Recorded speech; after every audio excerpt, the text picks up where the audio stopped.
6 months, I've been using the same bullet journal. And now that it's halfway through 2020, I thought that a mid-year bullet journal review was in order. Today's video is a collab with Rana Plans. Make sure to check out her video on her mid-year planner review linked in the description and show her some love. She's a great gal. At the beginning of 2020, I set up my third bullet journal. The notebook I chose to use is called a B6 stalogy. I like using stalogies because they have lots of pages and they have a beautiful crisp white paper color. So far, 6 months into this notebook, I've used 217 pages out of the 368, so I'm really crossing my fingers, toes, and hairs that I'll be able to finish off the year with this one notebook, but at this point, I'm thinking it's not so likely. I've cut this notebook in a couple of leather covers over the year, but for most of 2020, I've been using a Gillio cover to keep my notebook in.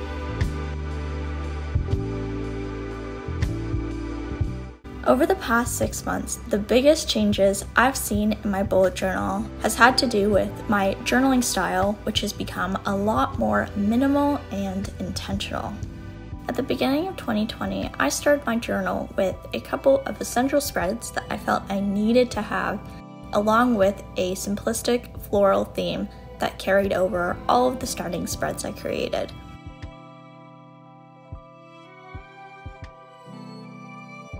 When I started this journal, I intended to keep the black and white, simple floral illustration and calligraphy themes going in my journal for the rest of the year.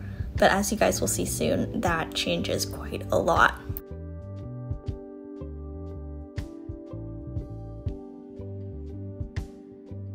Throughout January, I was really inspired by Shada Campbell.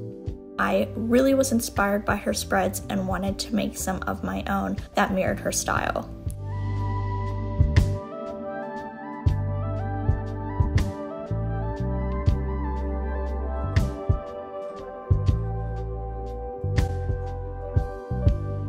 A big moment in my bullet journal evolution was when I sat down to plan my February setup. I wanted to create a simplistic, pointy, leafy theme, but when I sat down to plan out my spreads, the illustrations quickly became a lot more time-consuming than I anticipated. Although the spreads were aesthetically pleasing, all the detail visually overwhelmed me, and I realized that spending 2 hours setting up a monthly bullet journal spread was not for me.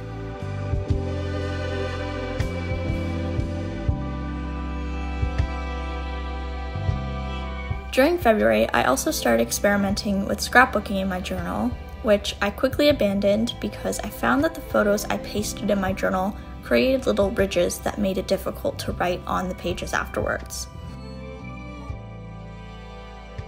In March, I was determined not to have a repeat of February and only create one setup of monthly spreads. I decided to stick with the floral theme, but I simplified my designs so they didn't take as long to create.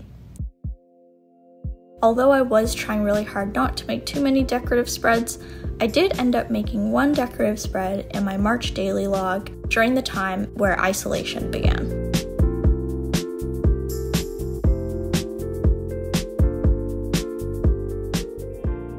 I actually found creating this daily log to be really therapeutic at the time because each morning I would sit down and doodle a column of leaves during my online lecture. This helped me focus and was a really nice distraction from all the crazy stuff happening at the time. Looking back, I realized that each time I would try to do a more decorative spread, I would immediately feel a pull to create a more simplified version the next week or month. After creating that decorative March spread, I decided that in April, I wanted to experiment with using only black pens and not using any color at all.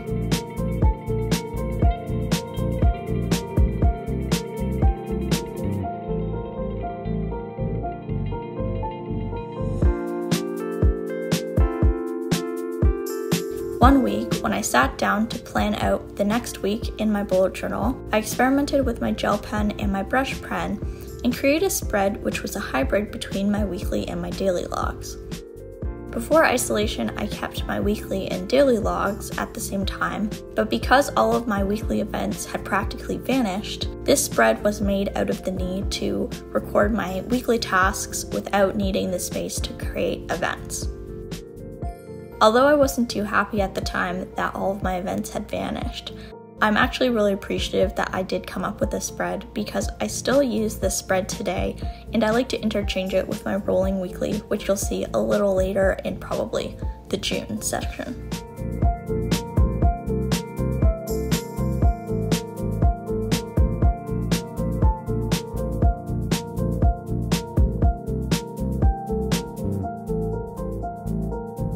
And to end off the month, I created a totally new spread, which was a grid spacing cheat sheet. I was skeptical of the usefulness of this spread when I made it, but now that I've had it, it's been a very nice addition. May was the first month that I committed to using a fully minimalist style in my bullet journal. I stopped using colored markers, and I also stopped using floral illustration because I realized that my one true love, and my one true love probably for the rest of time, will always be brush lettering and calligraphy.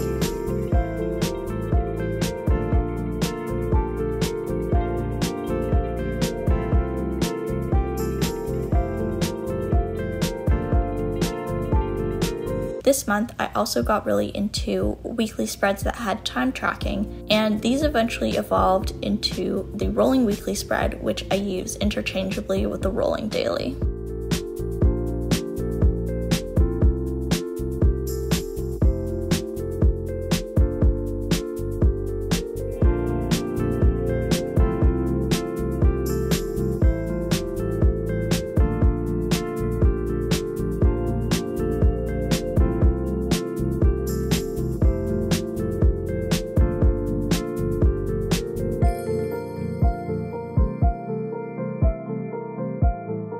In the final month of June, I maintained a more minimalistic style, but further refined my spreads so they were more functional for me and incorporated space for goal setting as this became a priority that month.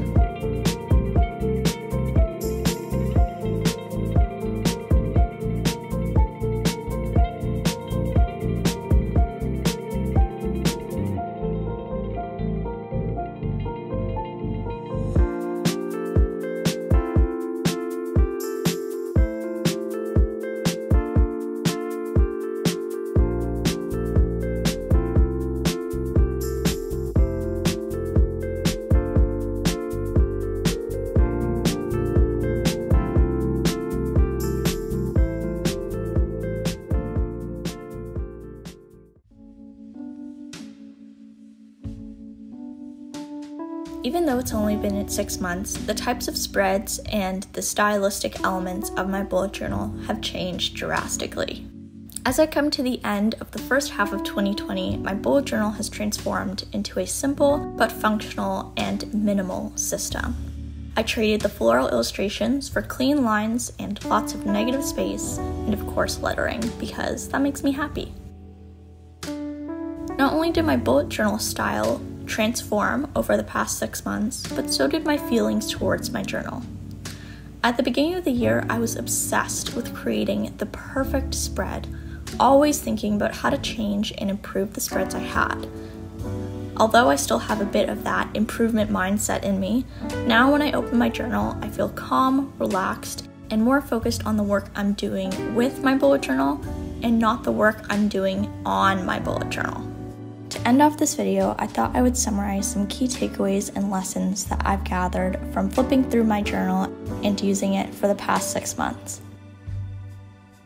The first key takeaway, which I feel is a recipe for success in your bullet journal, is deciding on how much time you want to be consistently spending setting up your spreads every month, week, or day. After the whole February setup disaster, that situation made me realize the importance of setting realistic amounts of time to set up your journal so you don't create a resentful and negative relationship with it.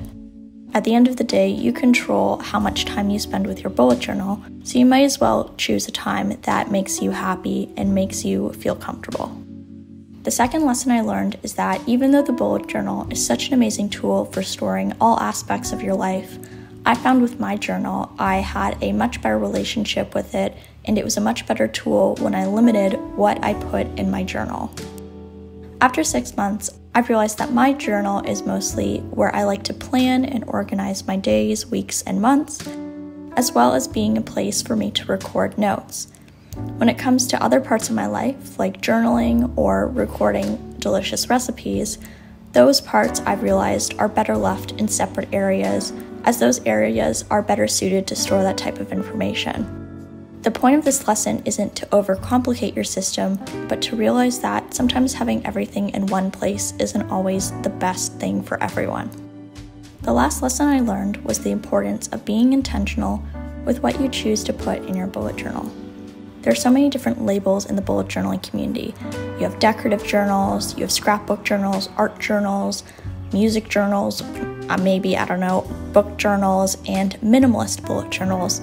While these labels may be helpful when you're starting bullet journaling so you can find a path or a structure that suits you, as you go through your bullet journal and start to customize it, sometimes it helps to let go of these labels so you can focus more of your energy on just customizing your journal to suit you instead of worrying about if you still fit into a pre-existing label.